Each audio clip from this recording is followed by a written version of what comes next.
இந்தியாவை பொறுத்த வரைக்கும் இந்தியாவுக்கு அண்டை நாடுகளோட பிரச்சனை அப்படின்னா சீனாவும் பாகிஸ்தானும் தான் நமக்கு முதல்ல ஞாபகம் வரும். இந்த ரெண்டு நாடையும் நாம இராணுவ ரீதியா எதிர்கொள்றதுக்கு இந்தியா இப்போ ஒரு வகையில தயாராகி இருக்கு அப்படின்னு சொல்லலாம். அதாவது K6 ஹைப்பர்சானிக் மிசைல். இந்த ஆயுதத்தை பொறுத்த வரைக்கும் நேரடியாக பாகிஸ்தானோட கராச்சிக்கே ஏவ முடியும். அந்த அளவுக்கு ஒரு பவர்ஃபுல்லான ஆயுதத்தை இந்தியா தயார் பண்ணியிருக்கு. இன்னும் கொஞ்ச நாட்களில் அது ட்ரையலுக்கு வர இருக்கிறதா நிறைய தகவல்கள் வெளிவந்துட்டு இருக்கு. சரி, இந்த K6 ஹைப்பர்சானிக் மிசைல் இதோட முக்கியத்துவம் என்ன? இதை பற்றி நாம் ஏன் ஒரு காணொளி வெளியிட்டு பேசுகிற அளவுக்கு இருக்கும் அப்படின்னு பார்த்தோன்னா, நான் முன்னாடியே சொன்ன மாதிரி இது சீனா பாகிஸ்தான் கிட்ட நமக்கு எதுவும் பிரச்சனை ஏற்பட்டா, அதாவது பார்டர் சம்பந்தமான பிரச்சனை ஏற்பட்டா, அது ஒருவேளை மோதலுக்கு வித்துட்டா, அப்போ இந்த ஆயுதம் நமக்கு ரொம்ப ஹெல்ப்ஃபுல்லாக இருக்கும் அப்படின்றது தான் இதனுடைய முதல் அம்சம். இந்த K6 மிசைல் அப்படின்னா என்ன அப்படின்னு பார்த்தோன்னா, இப்போ இந்த காணொலியில் நம்ம பார்க்குறோம்ல, இந்த வீடியோவில் இந்த மாதிரி ஒரு சப்மரைனில் இருந்து அதை நீங்கள் ஏவ முடியும். இந்த K6 மிசைலை அதாவது கடலில் இருந்து ஏவ முடியும். இதுக்கு நியூக்ளியர் கேப்பபிலிட்டி இருக்குது. அதுதான் இதனுடைய முக்கியமான அம்சம். இன்னும் சொல்லப்போனால் பிரம்மோஸ் ஏவுகணையை விட எல்லா விதத்திலையும் இந்த K6 மிசைல் ஏவுகணை என்பது சிறந்ததாக இருக்கும் அப்படின்னு வல்லுநர்களே குறிப்பிடுறாங்க. இந்த K6 மிசைலை பொறுத்த வரைக்கும் இது எவ்வளவு தூரம் பயணிக்கும் அப்படின்னு பார்த்தோன்னா 8000 கிலோமீட்டர் தூரம் அளவுக்கு இதனால் பயணிக்க முடியும் அப்படின்னு இப்போதைக்கு தகவல்கள் தெரிவிக்கிறாங்க. அப்படின்னா நாம் இந்தியன் ஓஷனில் இருந்தே நேரடியாக பாகிஸ்தானோட கராச்சியை அட்டாக் பண்ண முடியும். அது மட்டும் கிடையாது, என்டையர் பாகிஸ்தானையுமே இது மூலமாக நாம் அட்டாக் பண்ண முடியும் அப்படின்ற அளவுக்கு இது சொல்லப்படுது.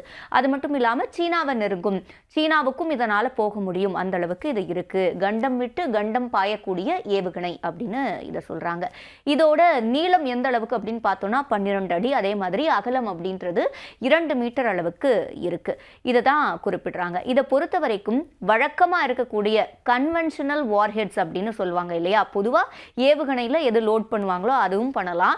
நியூக்ளியர் வார்ஹெட்ஸையும் இதில் லோட் பண்ண முடியும். அப்போ ரெண்டையுமே நாம் எப்படி வேணுமோ பயன்படுத்திக்க முடியும். அது மட்டும் கிடையாது, இதுக்கு இன்னொரு கேப்பபிலிட்டி இருக்குது. ஸ்டெல்த் அப்படின்னு சொல்லுவாங்க, அதாவது தற்காப்பு அப்படின்னு கூட சொல்லலாம்.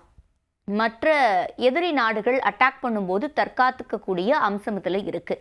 இது ஏன் இந்த ஸ்டெல்த் அப்படின்றது முக்கியம் அப்படின்னு பார்த்தோன்னா, நமக்கு முதல் முறை நாங்கள் நியூக்ளியர் வெப்பனை யூஸ் பண்ண மாட்டோம் அப்படின்ற பாலிசி இந்தியாவுக்கு இருக்குது. அப்போ அவங்க நியூக்ளியர் வெப்பன் மூலமாக முதல்ல அட்டாக் பண்ணிட்டாங்கன்னா பதில் அட்டாக்குக்கு தான் நமக்கு நியூக்ளியர் வெப்பன்ஸ் நாம் வச்சுருக்கோம். அப்போது அந்த அட்டாக்கை தாங்கக்கூடிய கெப்பாசிட்டி அப்படின்றது இந்த வெப்பன்ஸுக்கு இருக்கணும். அது இதில் இருக்கக்கூடிய ஒரு முக்கியமான அம்சம். அதே மாதிரி MIRV இருக்குது அப்படின்னு சொல்கிறாங்க, மல்டிபிள் இண்டிபெண்ட் ரீஎன்ட்ரி வெஹிக்கிள் அப்படின்னு குறிப்பிடுவாங்க. அது ஒரு முக்கியமான அம்சம். இது எந்த அளவுக்கு பயண தூரம் அப்படின்றத முன்னாடி பார்த்தோம். எவ்வளோ ஸ்பீடில் பயணிக்கும் அப்படின்னு பார்த்தோன்னா கிட்டத்தட்ட 9500 கிலோமீட்டர் அளவுக்கு ஒரு மணி நேரத்திற்கு இதனால் பயணிக்க முடியும் அப்படின்னு சொல்லப்படுது. அந்த வகையில் தான் இது பிரம்மோஸ் ஏவுகணையை விட சிறந்தது அப்படின்னு பார்க்கப்படுது. மற்றொரு அம்சம் என்ன அப்படின்னு பார்த்தோன்னா, இதை இந்தியாவிலேயே உள்நாட்டிலேயே தயாரிக்கிறாங்க.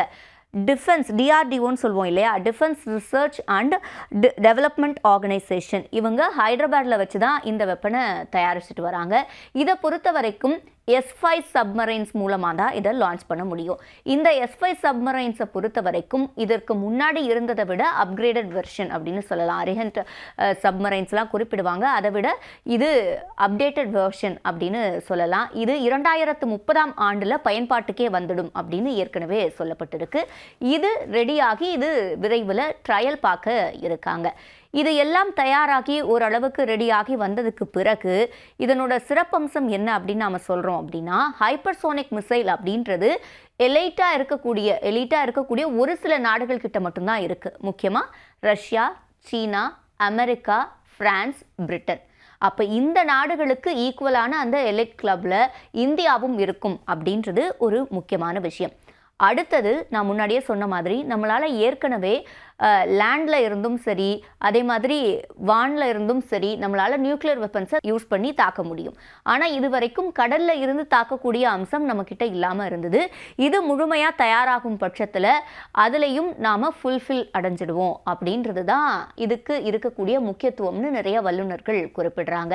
விரைவில் இது எப்படி ட்ரையல் பார்க்க போகிறாங்க, இதனுடைய வேறு என்னென்ன அம்சங்கள்லாம் இன்னும் சிறப்பு வாய்ந்ததாக இருக்க போகுது அப்படின்றதையெல்லாம் வல்லுநர்களே குறிப்பிடுவாங்க. அது தொடர்பாகவும் அடுத்தடுத்த வீடியோக்களில் பார்க்கலாம்.